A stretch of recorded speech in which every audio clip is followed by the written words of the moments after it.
faceted look about the machine that actually inhibited airflow going into the radiator and that kind of thing. So our version, based on the industrial design version, is a lot more sort of, it's a lot more rounded, yeah, for functional reasons. Yeah. Picture says it all. Right, so there became a point where investors were looking for some returns, and wanted to, and obviously it was about time we went public as well, because you get to the point where you need to get more expertise in again, and one way of doing that is actually go public. When you're secret, it's very hard to get people to take you seriously. When you're after some information and quotes and things, that kind of stuff. So basically, we want to start looking at going public. And luckily, being a Jetpack, we could have almost just turned up with the machine. The marketing had already been done for us over many, many years. Everyone knows what a Jetpack is, and yeah, there you go. Lots of pictures of art in the past, comic books and that kind of thing, movies. Websites dedicated to just inventions that just aren't around, which have been promised to us for many years. To go public, the decision was made to go with attending an air show. The Oshkosh Air Show was chosen because it was run by the Experimental Aircraft Association. They expect aircraft that kind of look quite funky, and there's some things at that air show that you're surprised that they actually fly, but they do. And so it's a good air show for us to go to. People are very open-minded. They see technology. They might not see something perfected, but they'll see that there's potential there. So it's a great place to be for that reason. And it was incredible seeing aerial shots of the air show and in books after the air show. There was more people turn up to this air show in their private planes, just like we turn up to the Wanaka air show, their cars. And there's more private planes parked up at the air show than there are apparently total private aircraft in Australia, all parked around the air show. So 10,000 private planes parked up. There was three big draw cards for this air show.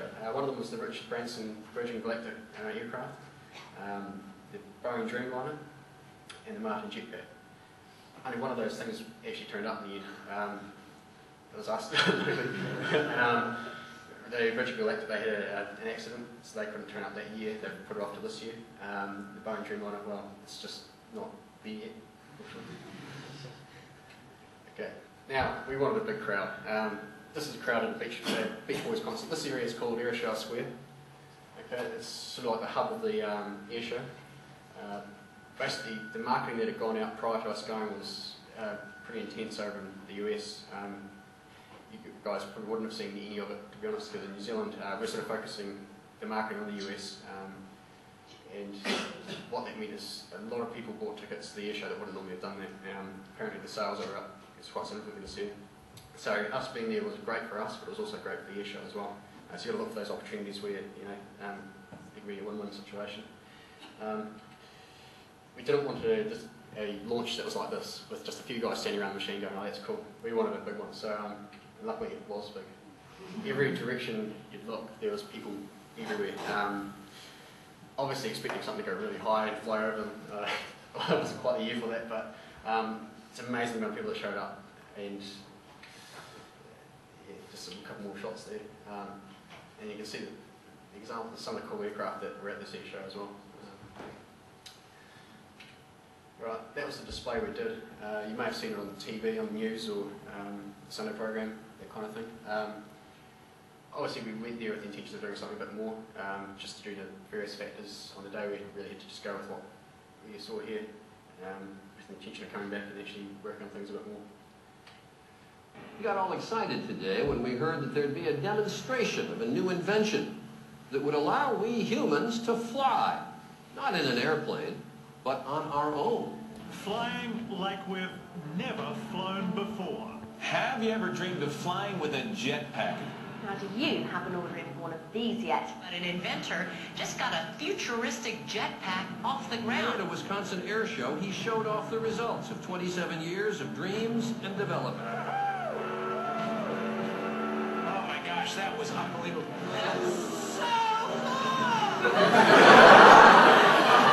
That's amazing. It does look neat. That was a little demonstration there we couldn't believe it when she started moving her legs around, because, you know, at the same time the guys even to struggle to keep the machine straight because she's running around. So if you ever hop in the jetpack, don't do that, please. Obviously, the media response was huge. Some of the biggest networks in the world. Something, you know, we never would have thought it would be that significant. That was just incredible. Being on the CNN, I was able to call my girlfriend back here. Over there was about 4 o'clock in the morning. We got up and called her to say, "Oh, turn on CNN tonight, and just, you know, in case they see me, I'll do this." You know, she saw me do it 3 times.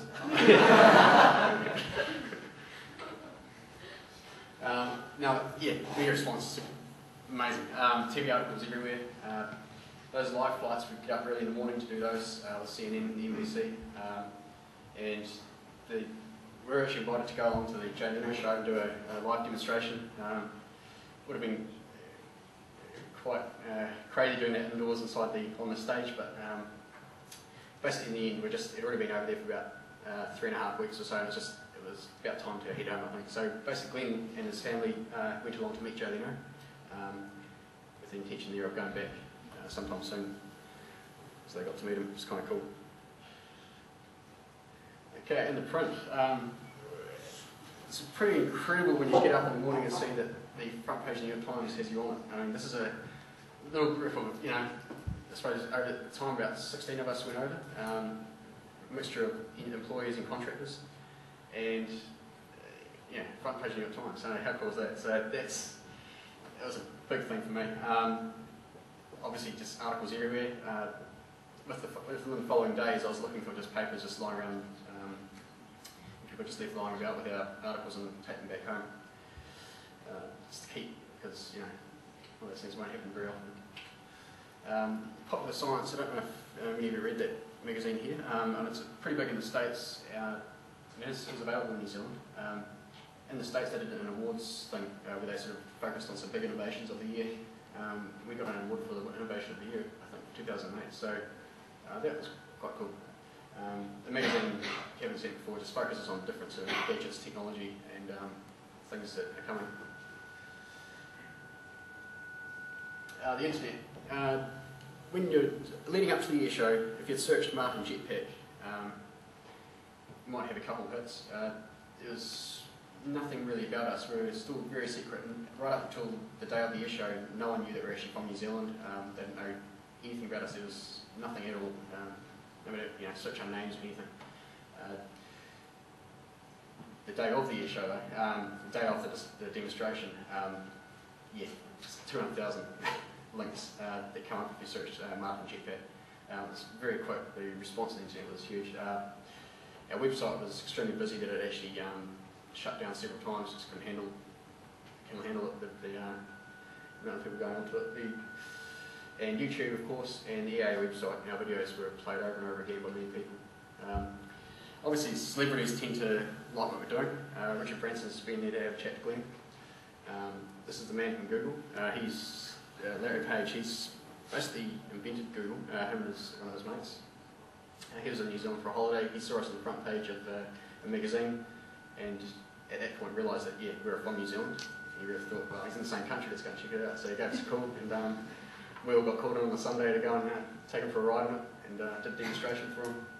And he's a very cool guy with his private 767. It's pretty cool. So that's, yeah, he's a very good example of an entrepreneur. Public's reaction to the demonstration, it was mostly positive. There was obviously some skeptics, even at the air show.